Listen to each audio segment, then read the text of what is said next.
Hello and welcome to the Processing Data Locally session. I'm Mallory Gershenfeld, a Senior Product Manager on S3 on Outpost Service Team. Thanks for joining us today. We are seeing customer applications that span a broad continuum in terms of readiness to move to the cloud.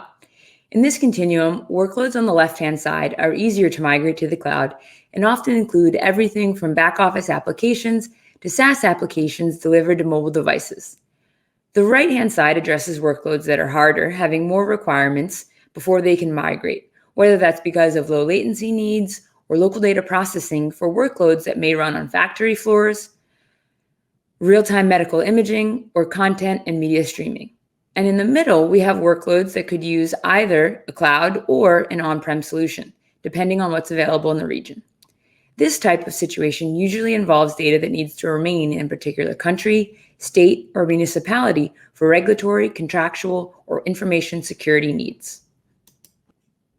At AWS, when we think about the application continuum and the services continuum that you need to help run your applications wherever you need it.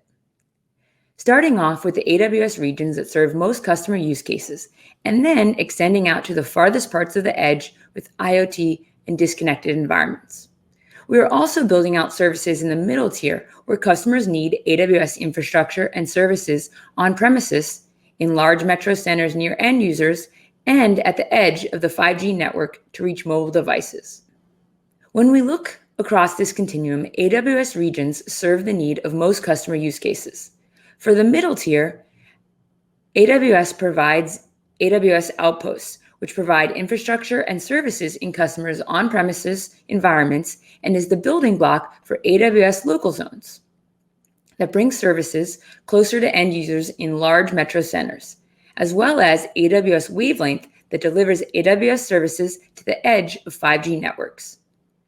And for workloads that need to run in remote locations where there's a lack of consistent network connectivity and there's no on-premises available, there's AWS IoT Greengrass and the Snow family of devices for rugged environments.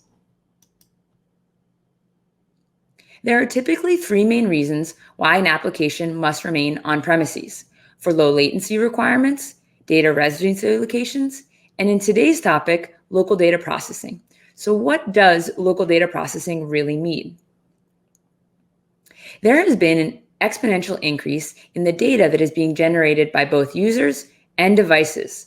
From sources like autonomous vehicle data to health management systems, data-intensive workloads can collect and process hundreds of terabytes or even petabytes of data a day. Moving this large volume of data is time-consuming and cost-prohibitive, requiring on-premises compute resources. Transmitting message or data streams over long-distance internet connections can also lead to packet loss, resulting in data integrity problems. Simply put, some data sets need to be processed locally because they can't be easily migrated to the cloud due to cost, size, bandwidth, or timing constraints. Processing data near the end users provides businesses the ability to respond in real time and to have better control on analyzing, backing up, and restoring the data. At the same time, they can also leverage cloud services such as AI and ML frameworks or analytics as they do in the cloud for data visualization and insights. And then they can seamlessly transfer it to the cloud later. Applications that process this data to drive better data visualization or business insights need to run on premises close to the data sources or end devices. Over the next hour, my colleagues and I will take you through how you can process data locally on premises using AWS Outpost Rack, with a smart device using AWS IoT services, or operate at the rugged and mobile edge with the AWS Snow family of devices.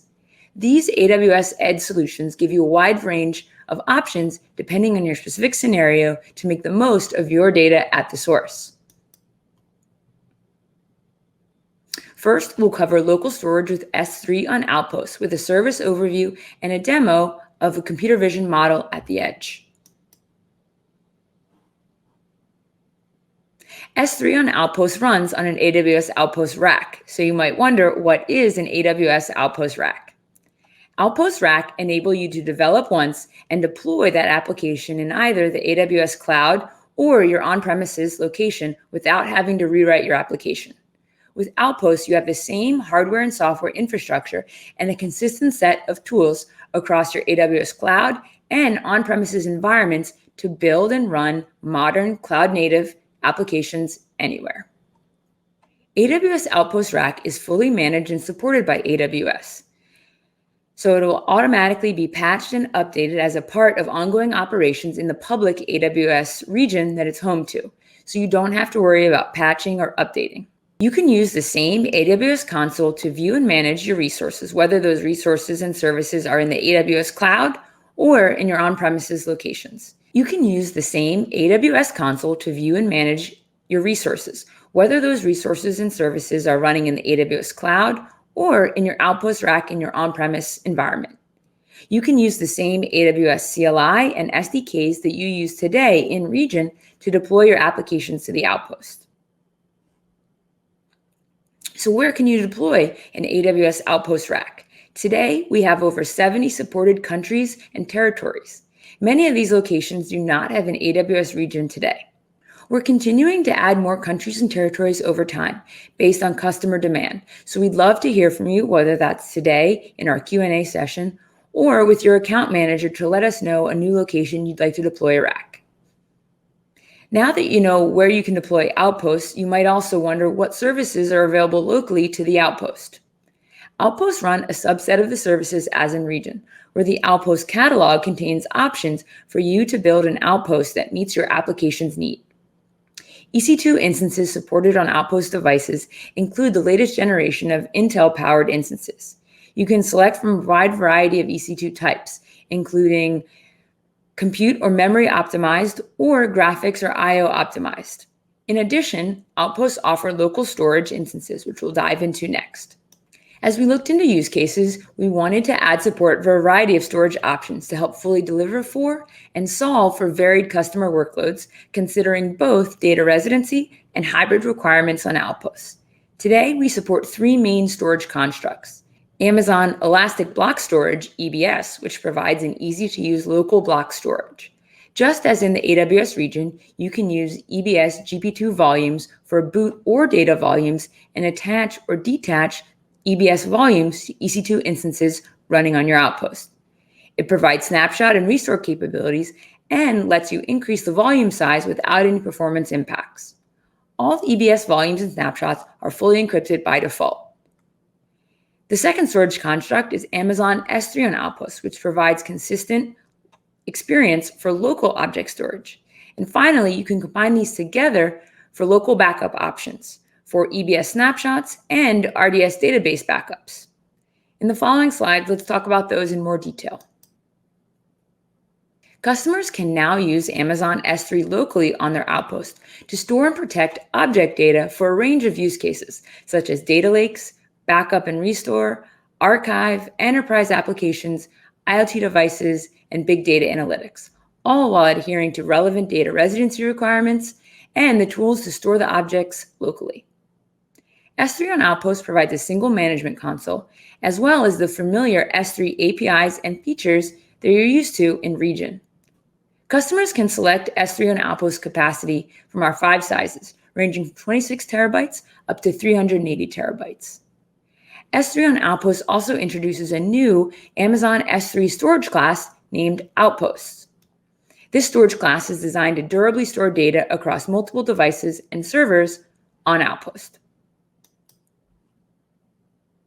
Particularly, we focused on having the same security and management features that were going to be key for running applications locally. For instance, encryption is enabled by default, and you can choose to encrypt your objects in either the SSE S3 or SSE C formats. We also wanted the same high bar for security and access management, where you control your access policies in IAM in region. In order to track and manage your Outposts, for storage purposes, we have CloudWatch metrics, and for auditing, we also support tags and sending your logs to AWS CloudTrail in region. All of these features are available to you through the familiar development toolkit of AWS. Next, we'll go into a demo covering how using AWS Panorama you can run a computer vision model at the edge. Today, I will be showing how to use S3 on Outposts for local data processing, with an example of how to help improve your operations with computer vision at the edge with AWS Panorama. AWS Panorama is a service that brings computer vision to your on-premise camera network. You install the Panorama appliance or compatible device in your data center, register it, and you can deploy your computer vision applications from the cloud, or in today's session, we'll show how to deploy locally right on your AWS Outpost. Panorama works with your existing real-time streaming protocol network cameras. The appliance runs secure computer vision applications from either AWS partners or that you build yourself with the Panorama application SDK. In a moment, we'll see how Panorama can read and write from the local S3 on Outpost bucket and run a self-contained computer vision application at the edge. We'll see Panorama does inferences on images generated from your video feeds. S3 on Outpost can be used to stage application code, models, and configuration files for deployment to an AWS Panorama appliance. For example, you can receive site safety alerts that monitor off-limit areas at an industrial site. When your Panorama model detects a potentially unsafe situation through an inferenced image, it can upload the image to your S3 on Outpost bucket and send a notification to Amazon's Simple Notification Service, Amazon SNS, so key recipients can take corrective action. Today, we're going to analyze a sample town center video from the published samples available in GitHub using the AWS Panorama Simulator SDK. Note, we won't use a Panorama device, but it would follow the same deployment path from the device to the outpost. The services we'll use today include AWS Outposts, S3 on Outpost, AWS Panorama, and the Panorama SDK Simulator, and an EC2 instance running on the outpost. Next, we'll go over to the console and bring up our outpost. From the search bar, we'll look for Outposts. And for today's demo, we'll be running this on an outpost ending in 5E. You can manage your S3 on Outpost capacity from the Actions button. So we'll hit Actions, Manage S3 Buckets. For this demo, we have a sample bucket already created that we want to store our model output in. When we click in, a key concept is the Outpost Access Point ARN, which are named network endpoints with a specific access policy that describes how data can be accessed using that endpoint. Access points simplify managing data access at scale for shared data assets in S3 on Outposts. Access point ARNs are required for all object operations on Outposts instead of bucket name. So here we'll click the Copy ARN. Next, we're going to launch an instance from EC2 to run our inference simulator. So we'll go back to the AWS Outpost main page, and we see we have 13 instances already running. We'll click into that, and you'll see that'll bring us up to EC2 homepage, and it's filtering to all the instances already running on this outpost. We'll go ahead and search for our demo instance. We'll take note of our IP addresses, and we'll also take note of our key pair name and make sure that we have it downloaded when we first launch the instance. Second, we'll ensure that EC2 has the correct IAM policy. So we'll go under IAM role and click the SSM role. The two permissions we're looking for are S3 on Outpost full access. So this will enable us to write and read the inference images from the EC2 instance to our S3 on Outpost bucket, and SSM full access so that we can spin up a Jupyter notebook for the model review. Now that we've confirmed our EC2 has the correct permissions, we will go back to our EC2 management console and we'll connect. To spin up your notebook, we'll use an SSH client. In this case, take note that your PEM key will have to be modified if you're using a tool like PuTTY to be PuTTY enabled, PPK. As mentioned earlier, AWS Panorama has a published GitHub package that we'll be using and a test utility environment that has all the step-by-step instructions on how you will be SSHing and how you will be bringing up your notebook on a particular port of your choosing. Here, we'll use PuTTY for this particular example. And after I've already SSH'd in and I'm ready to spin up my notebook, I'll use Jupyter Lab command. Here, after cloning the GitHub examples, we'll be using the people counter example that's published. You'll see this says people counter tutorial notebook. This notebook has starter code and videos to get you started working with Panorama. We'll install the IDE of our choice, in this case Jupyter, and make sure we have the needed packages in our environment before spinning up the notebook. Here we'll be using the familiar Boto 3 and SageMaker packages in Python, the AWS SDK for Python. It's the same S3 client as in region that you're importing, and here we see we're using the People Counter app. And here we see we'll be using that town center video to create the inferenced images from. So we'll import our needed packages. And now that we're ready to test the app and start coding, how are we going to inference the images? You'll see here under categories, we have a variety of classifications: person, bicycle, car, that we're looking for the model to detect in the image and label as such.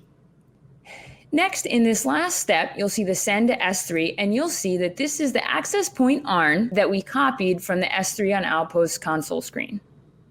We'll go ahead and run our model.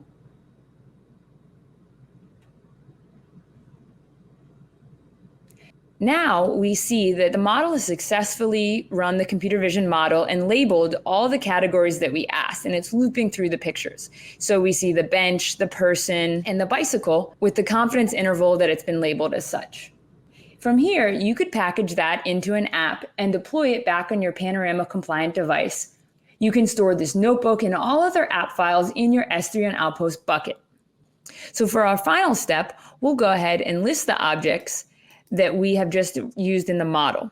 So here we're using the same S3 Boto client, and we'll use the list object v2 to list all items in that bucket. And now we see all of the images that we exported from the computer vision model in our local S3 on Outposts bucket using the familiar Boto 3 client. And that concludes our demo. Before Outposts, you've been able to do computer vision models using S3 buckets and region. However, we've heard the customer need to do this locally at the edge for compliance reasons or scenarios where customers are generating a lot of data and want to process and filter locally before sending it back to the cloud for long-term storage. Now, architecting with S3 on Outposts, you can process data locally to support such use cases. Thank you for attending Hybrid Cloud Day and taking the time to learn about how you can bring AWS on-premises for a consistent hybrid experience with Amazon S3 on Outposts local data processing.